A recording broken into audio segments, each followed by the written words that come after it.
So this talk is going to be about maybe the most basic problem in high-dimensional statistics. The goal is to estimate the mean of a random vector in d dimensions. Okay, so you're going to get samples, IID copies of some random vector x, x1 through xn. They're d-dimensional vectors. And your goal is to estimate the mean of x. Okay, so like really as basic as it sounds. For the purpose of this talk, so I don't have to write the covariance of x down all the time, I'm going to assume this random vector is isotropic. So its covariance is identity. And I'm going to have three kind of goals for the algorithms that I design in this talk. So this talk is an algorithms talk, although the first half is going to be a little statsy, so bear with me. The first goal is strong non-asymptotic guarantees. And non-asymptotic means, so classical statistics studies problems in the n to infinity limit. We're going to be interested in guarantees we can prove for finite n. That's what non-asymptotic means. We're going to be interested in tolerating very weak assumptions on the underlying random vector x. And again, on the next slide, we'll see what that means. And we want algorithms that run in polynomial time. OK. So let me start to be a little bit more concrete. The first thing I should address is the elephant in the room. Why don't you just use the empirical mean? You know, this is the obvious algorithm to solve this problem. Take your samples and average them. So why is the empirical mean a good estimator? Well, if you go back to Stat 101, what you realize is the sense in which the empirical mean is optimal among all unbiased estimators for the mean is that it optimizes the mean square error, so the expected square deviation from your estimates to the population mean. And in this talk, norms are always Euclidean norm. Everything is L2. OK? So mean square error is good with respect to this measure of quality of an estimator. But in this talk, we're going to study a slightly more fine-grained questions about our estimators. We're going to ask about their confidence intervals. And what statisticians call confidence intervals, I, as a theory person, would call a tail bound. OK? So we're going to be interested in questions like this. For some estimator mu hat, or in this case mu bar, the empirical mean, what is the probability that it suffers a deviation of magnitude t? OK? And that translates into, if this probability is delta, that says that with confidence 1 minus delta, I got an estimate of the mean, which was good in distance t, a with t confidence interval. OK. So let's go back to basics and try to understand what are the confidence intervals achieved by the empirical mean, OK, the most basic estimator of all time. And I'm going to do it in the simple case, dimension equals 1. So really, this is basic stuff. And already for this elementary problem, I want to make the point that there's this real difference in what can be achieved depending on what assumptions you're willing to make about the underlying distribution. OK? So if you're willing to make a strong assumption about the underlying distribution, that let's say that the underlying random variable is Gaussian, then no big surprise, the empirical mean is well concentrated. OK, in this case, what well concentrated means is that a deviation of order t happens only with probability that is exponentially small in minus t squared n, where n is the number of samples. This is just because the empirical mean is itself Gaussian, so this is some Gaussian tail decay. On the other hand, if you're only willing to assume something about the second moments of your distribution, this would be a much weaker assumption. So let's say that its variance exists, or variance is at most 1. Then the best kind of inequality you can get is just Chebyshev's, using the variance to bound the tail.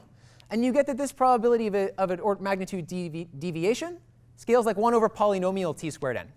So it's 1 over poly versus inverse exponential.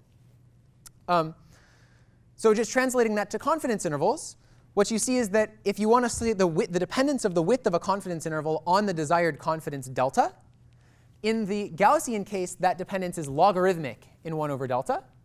Whereas in the fat-tailed case, the heavy-tailed case, it's polynomial in 1 over delta. So there's an exponential gap in the width of confidence intervals that you get out of the empirical mean. So in this talk, we're going to be interested in what I'm going to call the heavy-tailed case, which is where I make weak assumptions.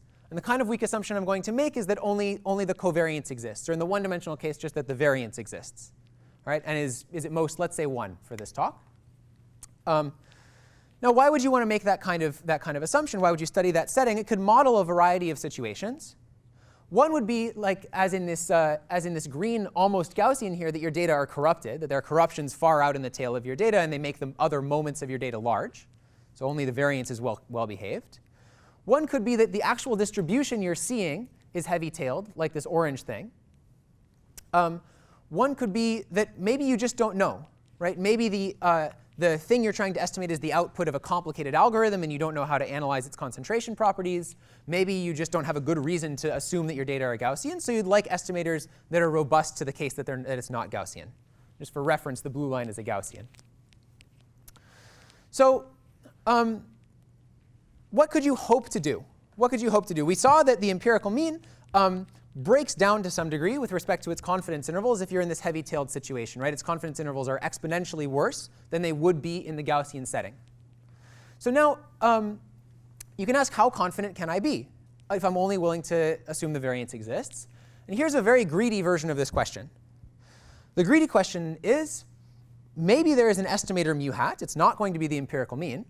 But maybe there's an estimator mu hat so that the deviations of mu hat from mu are at most, the deviations from mu hat from mu are like they would be in the Gaussian setting, e to the minus t squared n, up to some constant maybe, even under the case that x is heavy-tailed. So its variance exists. We could ask, does this kind of estimator exist? The answer is no. Information theoretically, there's a barrier to this. But we're only like 6 minutes into the talk, so probably there's something else coming. And what's coming is that you can fake it. I'm going to describe what it means to fake it. So here's what exists. And I'm going to prove this theorem to you in just a second. So remember, we're still in the dimension equals 1 case. But here's a by now classical theorem that you can prove in a lot of different ways. The theorem says that for every confidence interval with t, for every magnitude of deviation t, there's a different estimator, mu hat t, such that the probability that mu hat t deviates from mu by at most t is what it would be in the Gaussian case, up to a constant. Okay? So you can think of this as either committing to your confidence interval width ahead of time or committing to your desired confidence ahead of time. I say I want to be right with probability 1 minus delta. That tells me an estimator, mu hat, which depends on delta. I compute that estimator given my data, and I get this kind of sort of tail bound, except the bound only holds for a particular value of t once I've decided on delta. Now that I've said that, are there questions about that kind of dependence, what that would mean? Not that, yeah.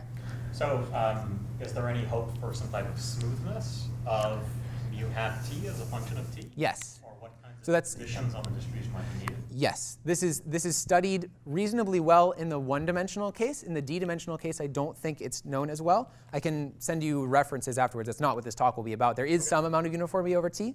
And so the estimators we design are going to be smooth, certainly between like t over 2 and 2t, you're fine.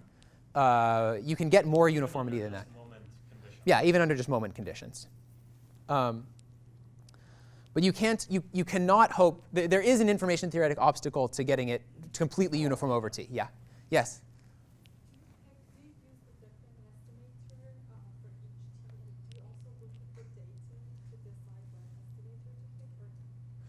I mean, you can always think of looking at the data to decide what estimator to pick as baked into your estimator, right? But yes, we will use a different estimator for each t. Does the data depend or no? Like after I give you t, is your process for generating mu hat t is quicker, or is like yeah, yes. I think the answer is yes. Yeah. Sorry, so this is in one dimension, right? This is in one dimension. Can you remind me what the median does? That's a good question. So the problem with the median is that even if I give you an infinite number of samples, the median of a distribution with variance 1 could have constant distance from the mean. So eventually the median is just estimating the population median, and that's not going to get you any kind of decay with n. Yes? Yeah. Ability of these estimators and data dependence. Can these be made online? So that's sort of based on an estimator for like 100 samples, you can get a Ooh. I don't know. That's a good question. I have no idea. That's a great question. Yeah. I wish I had a good answer to it. What's that? Are you going to show us this, or the little one? Yes. If we can continue, yes. No, questions are most welcome. I mean, we'll get through as much as we get through. But yeah, I'm going to show you how to prove this. It's straightforward, actually. It's very cute. OK, so but the point here is that you can if you're willing to commit to your confidence ahead of time, which from now on I'm not going to say over and over because it's necessary, if you're willing to commit to your confidence ahead of time, then you can estimate the mean of a random vector x as if x were Gaussian, even when only 2 moments exist. What happens in high dimensions? This is the question for this talk. This is a dimension equals 1 theorem. What happens when the dimension is much higher? So I want to review, again, the sad story of the empirical mean when the dimensionality is high. And we're going to see that the situation is even worse than it was in the one-dimensional case. So some unfortunately long equation block, but I want to point out that when things are Gaussian, the empirical mean in high dimensions achieves this tail bound. So what does that mean? The probability you suffer a deviation of order t plus some startup cost, so t plus your expected deviation, is decaying like a Gaussian tail. And notice that this Gaussian tail, it doesn't even depend on the dimension. Right? So once you pay some dimension-dependent startup, there's no dimension dependence in the tail. This you can prove by some Lipschitz Gaussian concentration. On the other hand, if you do that same Chebyshev-based argument, in the heavy-tailed case, you'll conclude that the probability of a deviation of order t is decaying like d over t squared n. So there's a dimension dependence in the tail, and the tail is 1 over polynomial. So it's bad in 2 ways. So the situation is worse with respect to the empirical mean in high dimensions than it was in 1 dimension. And we would still like to ask this question, can you estimate the mean of a random vector as if it were Gaussian, even when all you know is the covariance exists? So the answer to this is also yes, quite remarkably, but the theorem is much newer. This was proved as of 2008 by Lugosi and Mendelssohn. And they showed that for every t, there exists some t-dependent estimator mu hat t, such that the probability of suffering this deviation, notice up to constants, this is the same as the deviation from the Gaussian case, is decaying like e to the minus t squared n. And the assumption is only that the covariance exists. I wrote it with covariance identity, but you can make it covariance sigma. So the story is here. Remarkably, everything carries over to high dimensions. You can estimate the mean of the vector as if it were Gaussian, even under only the existence of 2 moments. The main contribution of this work was some new combinatorial notion of a high-dimensional median. So you had a prescient question, Yash, what does the median do? Indeed, all this stuff is going to involve medians in some clever way, and they introduced some new notion of a high-dimensional median that's critical to getting this kind of tailbound on their estimator. But the problem with their combinatorial high-dimensional median is that, at least naively, it looks like it requires time exponential in the dimension to compute. So this is not a polynomial time computable estimator as far as we know. Yeah? So when Yash asked that question about what does the median do? Yeah. So then, when you take infinitely many samples, it's going to get the population median. Yeah. But in special cases, like when the distribution is symmetric, do you need fancier tools and these higher? I don't know what happens. So in 1 dimension under symmetry, things are straightforward. You don't need special tools. To get exactly that old theorem. I think that's right. In high dimensions, I don't know whether symmetry helps. It might be that it does. I'm not sure. So let me forecast the result for this talk, which is a polynomial time computable version of this Lugosi-Mendelssohn estimator. So the main theorem is that you can, in polynomial time, estimate the mean of a random vector whose covariance exists with confidence intervals of the same radius as if that vector were Gaussian. Yes? Do you have a sense of what was the constant? Good question. In the paper that I'm officially talking about, the constant is gigantic. It's, I don't know, 1,000. It's terrible. There's a recent paper by Yashwanth Cherapanamjeri, Peter Bartlett, and Nick Flammarion at Berkeley, and they brought the constant down somewhere in the neighborhood of 4. And I don't know any intrinsic reason why it couldn't be near linear. It seems like it could be. OK, so let me describe some prior work. People have been estimating the mean for a long time, so it's a little hard to be exhaustive. So here's an extremely opinionated version of prior work. And I want to make a disclaimer that in this table I'm describing things as tail bounds, but everything is delta dependent, so it's not strictly speaking the case that you get tail bounds for these estimators. These are about confidence intervals. But this is just easier to compare. So what's going on in prior work? Remember, the situation is you have a covariance identity random vector, and you get n samples in d dimensions. Okay? So the empirical mean is very attractive from a computational standpoint. It works in any dimension, but it has this really crappy tail decay, d over t squared n. So t is how far out I am in the tail. We have now many different estimators that work in one dimension and get this Gaussian tail. In about 2013, a couple of independent groups analyzed medians in high dimensions that are like the geometric median, which it's not important if you don't know it. It's some kind of median in high dimensions. And they showed that they can solve this problem with some kind of Gaussianity in the tail. So they get this kind of tail decay. Compare this to this guy from the empirical mean. This is inverse exponential as opposed to inverse polynomial. That's good. But it has the wrong dependence on the dimension. OK. So then in 2018, so last year, Lugosi and Mendelssohn introduced this combinatorial high-dimensional median. They call it tournament median. And the tail is correct. It works in any dimension, but it takes exponential time. And finally, in this work, we're able to get the right tail bound in any dimension in polynomial time. OK, so just one last time, here's the theorem statement, and then we're going to do some math. So I give you samples. I give you a desired confidence. You can find delta mu hat such that this tail bound holds. The probability of suffering a deviation of this magnitude is at most delta in polynomial time. And now, OK, the magnitude is a bit of a mouthful, root d over n plus root log 1 over delta over n. I just want you to sear that number into your mind as the width of a Gaussian confidence interval. OK, it's going to show up over and over and over. It doesn't matter exactly what it is. It's what happens in the Gaussian case. OK. Are there questions about the statement of the theorem? All right. So the main innovation in this paper is some new SDP-based notion of a high-dimensional median. This SDP is inspired by, it's based on the sum of squares method. If you don't know what this is, don't worry about it, except for the last 2 minutes. SOS familiarity is not a requirement of this talk. We're going to talk only about basic semi-definite programming. OK, so the agenda for the rest of the talk. First, I want to go back to the one-dimensional theorem and prove it to you. Yeah? Could we just go back to the previous slide so I can ask the dumb question? Like, if I change the log 1 over delta to log d over delta, yeah, is that the kind of result that's previously known? No. The kind of result that's previously known is d times log 1 over delta. So for instance, one sec.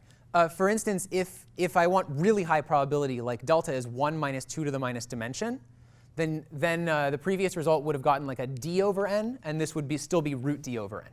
I guess we can think about the difference as like, do you lose a union bound over your confidence intervals? Yes. Yes. Exactly right. Exactly right. Yeah. Also, is this like the best that you can ever hope to get? I think, yeah. I mean, information theoretically, you can't do better than this for Gaussians. You could improve the constants. I mean, there is some universal constant c sitting in front. For Gaussians, it's literally 1. And you could hope to improve that. OK, great. So the agenda will be the d equals 1 case. And then we'll talk about this Lugosi-Mendelssohn high-dimensional median. And then we'll talk about the algorithm. So d equals 1. There are actually many estimators that are known in this d equals 1 case that achieve this sub-Gaussian guarantee. I'm going to talk about one of them, which is called the median of means estimator, because it's the one we know how to generalize to high dimensions. OK? So just as before, here's the setup. I give you n copies of some real-valued random variable x. Its expectation is mu, and its variance is 1. And my goal is to construct some estimator mu hat delta with this kind of tail bound. OK, the probability of a deviation bigger than this magnitude, again, this is just the quantity from the Gaussian case, is less than delta. And let's just recall that if I used the empirical mean, instead of log 1 over delta, I would get poly 1 over delta. Actually, I would just get 1 over delta here. OK. So here's the strategy. You're going to start with your n samples, and you're going to put them into buckets. OK? I'm going to turn out to use log 1 over delta buckets. Think of running log 1 over delta independent experiments.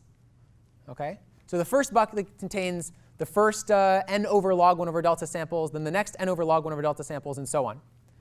In each bucket, I'm going to take the empirical mean, and I'm going to get some list of numbers z1 up to zk. K is log 1 over delta. And then I'm going to take the median. This is the algorithm. So here it is illustrated in pictures. Here's a bunch of data points. Here's the means in each bucket. And here's the median of those means in green. So why does this thing work? To me, the key insight is that the number of outliers in a list of samples with outliers can be much better concentrated even when the sum of outlier values is poorly concentrated. Sum of outlier values is some wildly fluctuating random variable.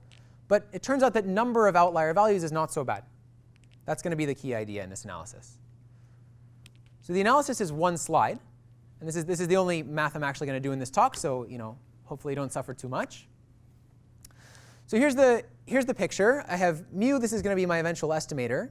And think of these purple and red points as these bucketed means. OK? So I have a bunch of samples, z1 to z log 1 over delta. These are my bucketed means. There are samples independently from some random variable z. Its expectation is mu. And its variance, I started with something of variance 1, but now I've averaged samples. Averaging samples reduces variance by the number of samples you average. And I averaged n over log 1 over delta samples, right? So as my desired confidence goes up, as delta gets smaller and smaller, I reduce the variance less and less, but I get more and more of these samples. So there's a trade-off here. So observation 1 is just that by Chebyshev, I use this variance bound. I reduced the variance by averaging samples. And I can use that to say that the probability that any individual z deviates from mu by more than this number, OK, this was my key number, is at most, say, 0.01. I'm ignoring some constants in the tail bound. OK, that's cool. And now I can say, well, the z's are independent. And now what I can think of running log 1 over delta independent coin flips, where a coin coming up heads means that I got my zi was within this radius. So it's like in this interval around the mean. And I know that with actually extremely high probability, 1 minus exponential in the number of experiments I run, a majority of experiments succeed. Right? Something like 2/3 of the z's should have distance at most log 1 over delta over n, square root. OK, so even though each individual guy was heavy-tailed, with extremely high probability, 2/3 of them are close to the mean. And now the only observation you need is that if you have a list of data points and 2/3 of them are close to some point, then the median is also close to that point. That's some very simple observation. If you just draw the points on the line, you can figure this out. OK, so what did we use? We used variance reduction by averaging. And then we just used outlier robustness of the mean, of the median. Other questions about this? Yeah? So this method is not symmetric with respect to the... Is it a way of symmetrizing it, or any symmetric estimator? Is there, sorry, say again, is there any symmetric estimator? Yeah, something that treats all points somehow the same. You can randomly permute the points before. No, the basic function, right? I don't know. I mean, you could. I see. You want a deterministic function, and so I'm not allowed to randomly select the buckets. You could take the same thing over all permutations. Yeah, maybe. That sounds slow. Yeah, I don't know the answer. That's a good question. OK. So let's go to high dimensions. Our goal is going to be to generalize this idea to high dimensions, right? What was the idea? The idea was I bucketed stuff. I said each individual empirical mean is good with constant probability. That means that a majority of them are good with high probability. And then I said that majority of bucketed means are good means that my median is good. That was the scheme of the argument. So can we generalize this argument to high dimensions? So just remember, again, this number should be seared into your brain. This is the radius that we're interested in this high dimensional case, because this is what the Gaussian achieves in the light-tailed situation. So our goal is to match this confidence interval radius under the assumption that only the covariance exists. Now, there's just an immediate problem. I haven't told you what notion of median to use. But I'm going to point out that any notion of median that relies on something like the L2 distance between a zi, one of the bucketed means, and mu, it's just in trouble. Okay? And the reason is that if you do the same calculations as before, you do Chebyshev to see what's the probability that an individual guy is far, what you will discover is that the radius that you need of a ball that you draw around the mean to capture, say, 80% of the bucketed means with high probability, it scales like d times log 1 over delta. We had a question earlier about what was known previously for polynomial time algorithms. Laser won't turn off. This was the previous polynomial time roadblock. Okay? Is this fact that if you want to capture 80% of the bucketed means, you need to draw a ball of this radius. Yeah? So does this bound slightly improve if you do the median in each coordinate? If you do the median in each coordinate, I doubt that it improves, but I don't know off the top of my head. But it wouldn't be that hard a calculation to figure out, I think.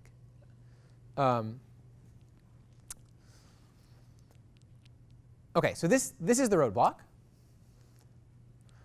So this is the roadblock in words. It could happen that for 90% of the z's, their distance is log 1 over delta times d over root n, whereas we're looking for d plus log 1 over delta. So would like something like the Tukey depth or Tukey median help, or? The eventual thing we're going to hit is a variant on Tukey depth. It's not the same. You need to relax Tukey depth a little bit, but it's going to be similar. Yeah. So the result of this, if you phrase this in terms of tail bounds instead of confidence intervals, is you get this extra d factor in your tail. That's what we want to avoid.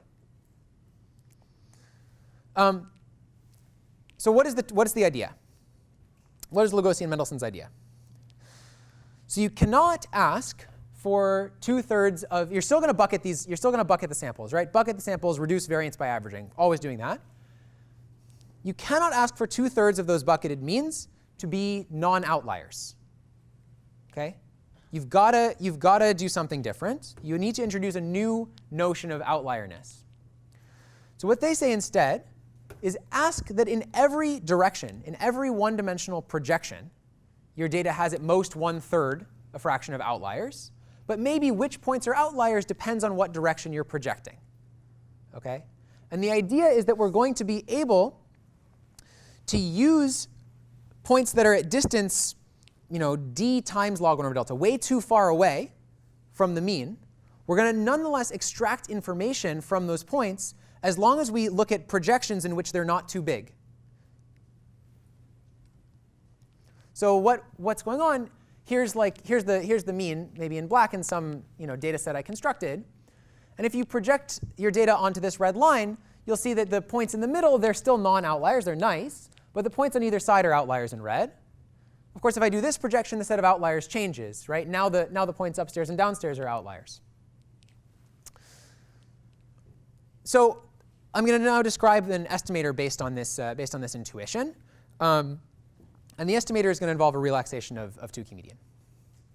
So as before I get samples x1 to xn, I also get some desired confidence delta. I'm going to do my bucketing trick. And now I'm going to make the key definition. So the definition is a point x in d dimensions is R central with respect to z1 to zk if for all directions u, and a direction is just a unit vector in L2, for all directions u, at least 2/3 of the z's have distance at most r to x in this projection, in the u projection. Okay, so this is just saying in every direction I have at most 2/3, I have at least 2/3 inliers, where inliers measured by distance r. So alternatively, this implies at least that if a point x is R central, then in every one-dimensional projection, it has distance at most r to a median. Right, so I could look at the median of the list of numbers zi inner product u, and r would be close to that no matter what u I chose, where close means distance r. So x would be distance r. So it's my weird sketchpad artwork. I'm trying to illustrate here the set of R central points. Okay, so this is like a ridiculous diagram, but let me say what it means. So this is the intersection of a bunch of strips. Okay, and a strip in d dimensions is really a fat hyperplane. So think of these as fat hyperplanes. There's one fat hyperplane for every direction.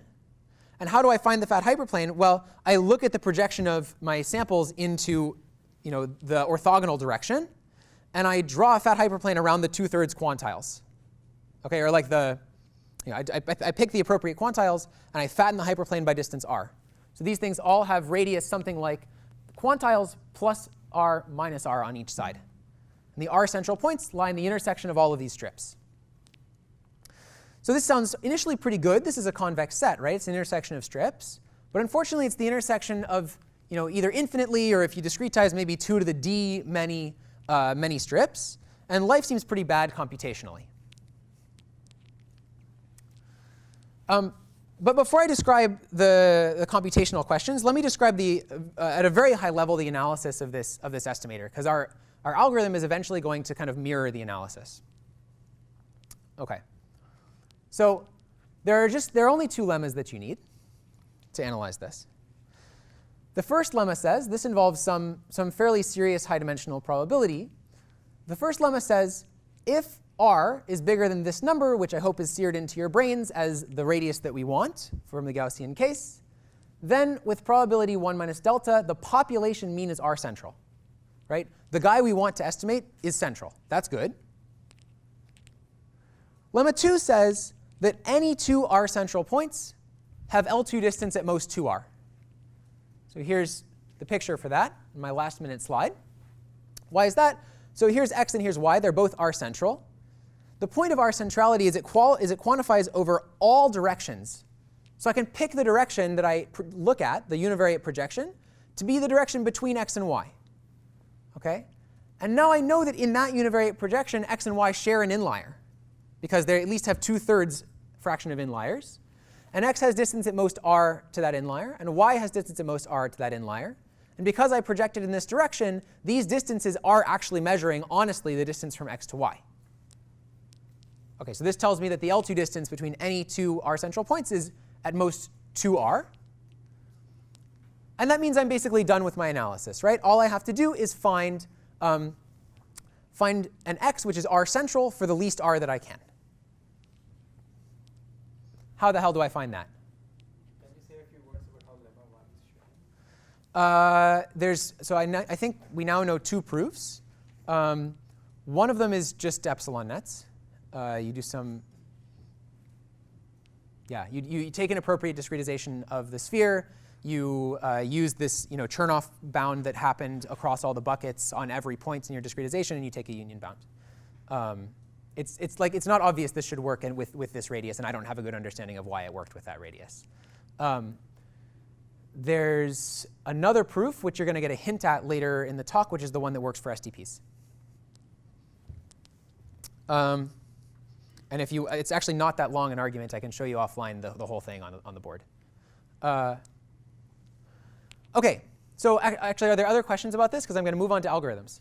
Yeah? So before you said that any method that relies on an L2 norm will fail. Yeah. Means that you're using inner product structure here. So I definitely am using inner product structure. Notion of high-dimensional median that does not rely on an inner product structure. Is there a notion of high-dimensional median? I mean, or like a useful one, or is this not something that's I mean, useful is in the eye of the beholder, right? I don't know. Here it seems like if you're working with L2, the reason the inner products are showing up is because you're estimating an L2. So somehow that all means that you can't help but deal with an inner product structure. If you want to perform some other robust estimation task, I don't know the answer. OK, so on to algorithms. I'm going to do the sort of 10,000-foot view, and then the 5,000-foot view, and then no more views. So the algorithm that this paper introduces, I'm calling median STP. From 10,000 feet, you could think of it as a convex relaxation of the set of r central points.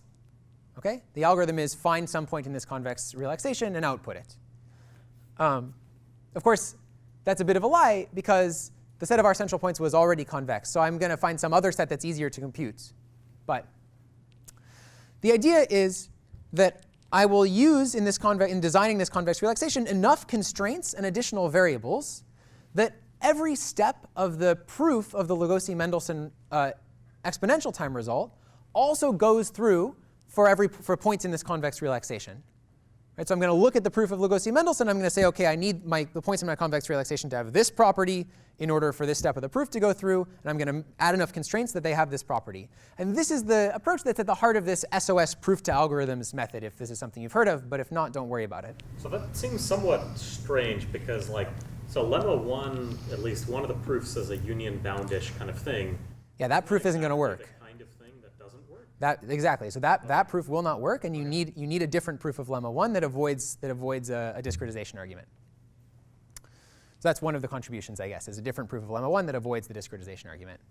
And indeed, so the surprising thing here is that a polynomial number of constraints and extra variables suffice to capture all the important properties of the sort of integral points, if you will, that Lagosian-Mendelssohn analyzed. Yeah. So K here is log 1 over delta. Sorry, yes, K is log 1 over delta. That was a notation change. I made it 2 in the morning, so apparently it didn't all carry through.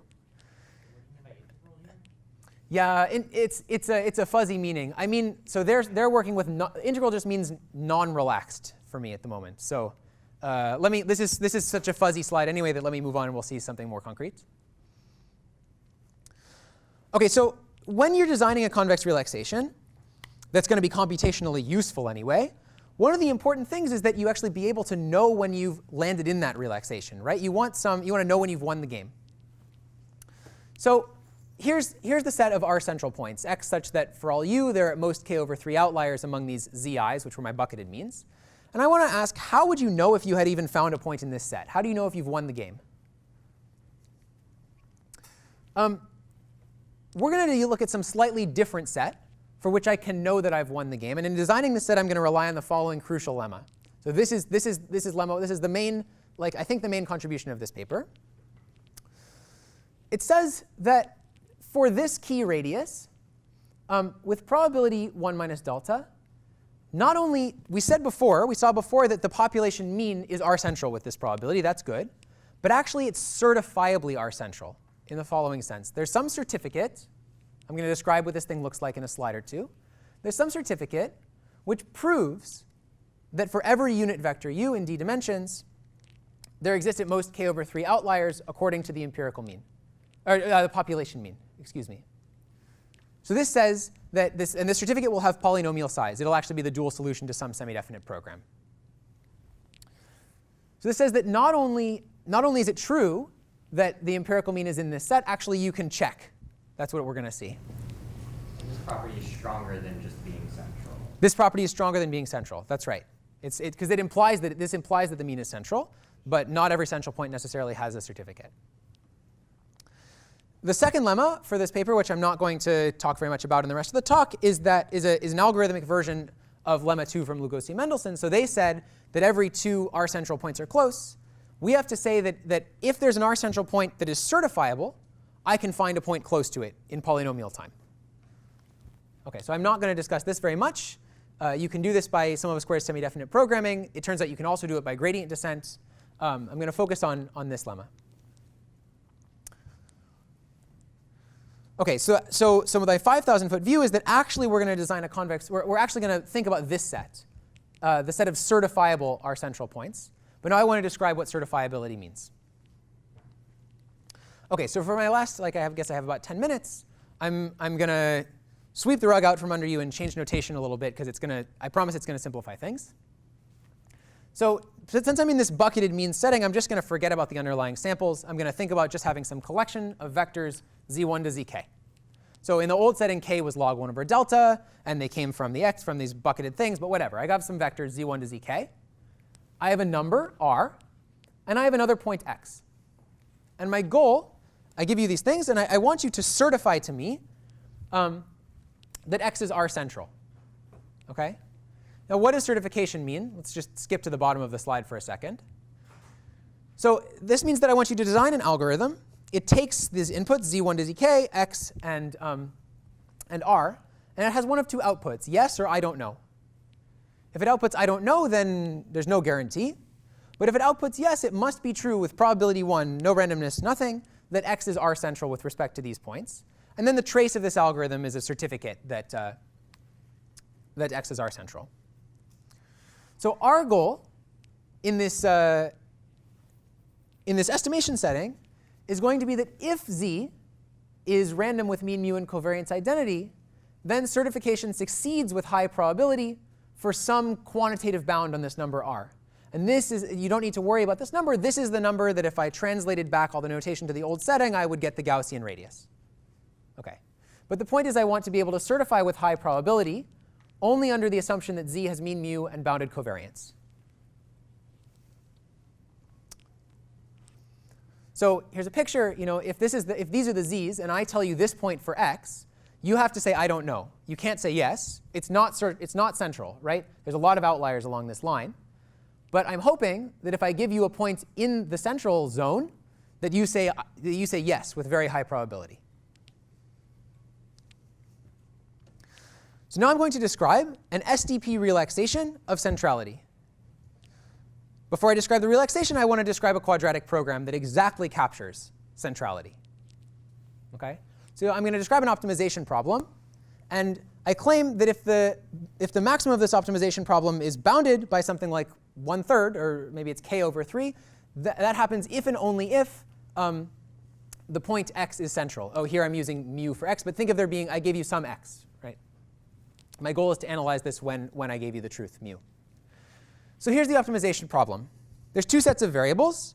One set is Boolean. It's 0, 1. Those are the b's. And they represent outlierness. 1 for outlier, 0 for not outlier. The other set of variables are u's, u1 up to ud. They represent a unit vector in d dimensions. So Booleanness, unit vectorness. Please pick a unit vector and a set of 0, 1s, as many 1s as possible, so that when I pick a 1, I got an outlier. In the zi was an outlier. So what's happening here, this is a constraint. It says if bi is set to 0, then this is 0 greater than 0. It says nothing. But if bi is set to 1, then it says that that zi in direction u is far from this guy, mu, in direction u. So if the maximum value of this is bounded by k over 3, then this point is R central. When I take an SDP relaxation of it, the maximum value only increases. So if I solve this SDP and I get maximum value k over 3, I still know that mu is R central. So I'm going to relax this quadratic program to an SDP in a completely standard fashion. Right? You relax the Boolean variables to some k by k matrix B. You relax this to some trace 1 d by d matrix. You get some off-diagonal blocks. And I promise you that if you carry out all the usual SDP relaxation business, you get this family of constraints. But don't worry about it too much. It's just the relaxed versions of all these constraints. So how would you analyze this thing? Ever so briefly. My goal is that at some quantitative radius, this is what came out of this Gaussian radius. With high probability, the SDP value is at most k over 3. That will certify centrality to me, because then I can use any dual certificate, any dual solution of this SDP as a proof of centrality. The analysis has two parts, an expectation part and a concentration part. Let me describe them very briefly separately. So first, we'll start by showing that the expected value of the SDP is at most k over 6. Okay? Step 1 is to relate the SDP value to a certain kind of outlier robust norm of a random matrix. The random matrix is just going to be the one whose rows are these z's. And the 2-to-1 norm, I'm not going to define it formally, but it's a robustified version of the 2-to-2 norm, which is the spectral norm of a matrix. And then you're going to use Grothendieck's inequality to show that the SDP actually approximates this robust matrix norm well. And then you have to use a little bit of empirical process theory to analyze the expected 2-to-1 norm of this random matrix. And like the 30-second version of why you can do this is because you have a 1 norm here and you have a second moment bound on the z's, you can use some kind of Chebyshev inequality to control the 2-to-1 norm, which you couldn't use to control the 2-to-2 norm. But I'm happy to describe this proof offline. The second step, so this shows that the expected value of the SDP is at most k over 6. And now I have to get this kind of high probability concentration. Like the whole goal here was to get things to happen with exponentially high probability. If you translate that all the way back to the mean estimation setup, that's what will get us these Gaussian confidence interval radius.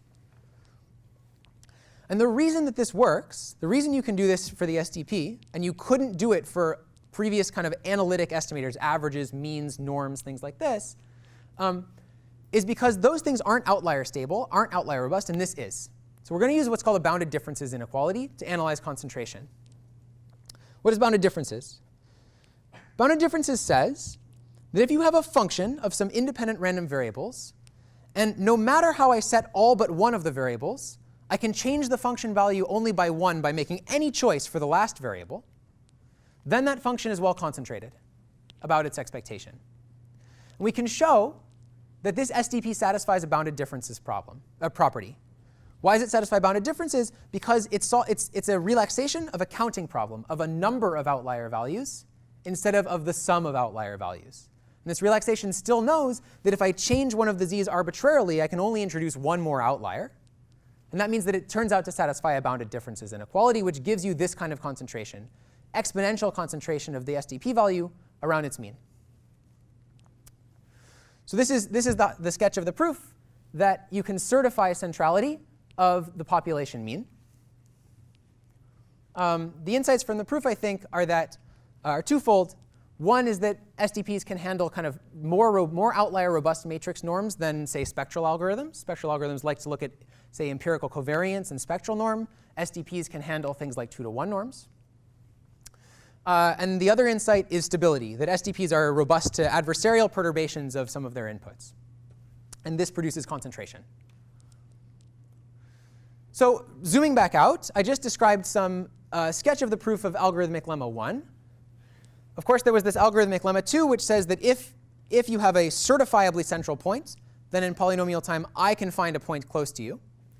In the original paper that I'm describing, the proof of this lemma 2 was via some higher degree sum of squares based algorithm.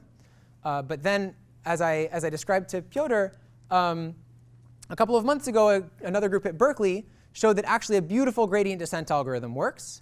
And because it's so cool, I'm going to advertise what they do. They start at some point. They try to solve this certification SDP. If it succeeds, then they're done. They got close to the population mean. If it fails, what they get out of this thing is a direction in which there are many outliers. Okay, they can round this SDP to a direction, and then they know to move in that direction. Super simple. This is a really beautiful proof. So wrapping up, the main theorem from the talk was the first polynomial time estimator for heavy-tailed mean estimation, whose performance, as measured by confidence interval width, matches that of the empirical mean from the Gaussian setting, but only under the assumption that there exist two moments. As I said on the last slide, some hot news is that the running time is already down to roughly input size to the 4. Actually, it's slightly better. Basically, the running time here is dominated by the cost of solving this certification SDP. You have to do that at every step of this gradient descent method. Maybe you can solve that thing faster. How fast can you go? Even hotter news, in the sense just that it's more recent, is that we have some recent results, which will go on archive in probably a week or two, again with a crew at Berkeley. And we showed that we can use similar ideas plus some new stuff to improve, but not yet get information theoretically optimal errors for other basic statistics problems. In particular, we study covariance estimation and linear regression, again under this heavy-tailed setting. Another question, and this is a bit far out, but I wonder if there is any practical consequence to all this. You don't expect that literally the semi-definite programming-based algorithms you design in theory to prove things are polynomial time solvable are directly applicable, but maybe there is some insight here about the way to remove outliers that's of use. So thanks very much for your attention, and I'm happy to take questions.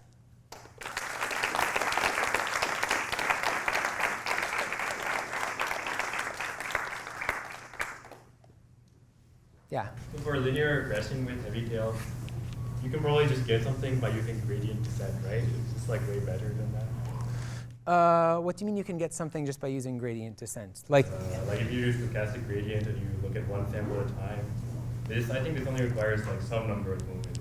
So all these things will, almost anything you want will work typically, right? Empirical risk minimization, which you can compute via SGD if you want, but empirical risk minimization does fine with probability 0.99, right? What you're interested in is what you can say with high probability, because that controls how many samples you need to get tight confidence intervals.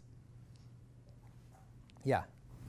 So, back to like the one-dimensional case where you take the mean of a bunch of, blocks and then take the median. Mm-hmm. There almost seem to be analogies with like differential privacy in terms of, how they do the aggregation. Yeah. So, Your student mentioned this to me too. ah, okay. Yeah, no, it's a good question. So it's actually like, and even at a higher level, this notion of robustness of outlier, like that the STPs are robust to perturbations, to moving one sample arbitrarily far, feels like it should be applicable to privacy questions. Because I guess also the bounded differences. Exactly. It all has the same flavor. Yeah, it's really suspicious, isn't it? Okay, so I don't know what to do about it, but so for 1D, there aren't really algorithmic questions to Yeah. address, but are there analogous high-dimensional differential privacy types of questions that? So I can tell you one thing that we tried that didn't work. One question that's open has to do with estimating the mean of a Gaussian in high dimensions, or estimating a mean and covariance of a Gaussian in high dimensions privately. And some error bounds are known on this, but the sample complexity isn't quite right, and you'd like the sample complexity to be sort of optimal, even with respect to not private algorithms. And somehow the reason we couldn't make this technology work was because this thing is really good at kind of constant quantiles, right? It's really good at like a 0.6 quantile. It's not very good at a half plus 1 over root n quantile. And that's the kind of thing you seem to need for these high precision estimation questions with privacy. But that was only one application that we tried that didn't work out for us. And I do think there should be some way to use this bounded differences technology for privacy. Yeah? So does this like this new notion of distance tie into like Talleyrand's like convex distance? Like they both sort of seem kind of coming from the same source. It's like moving towards the.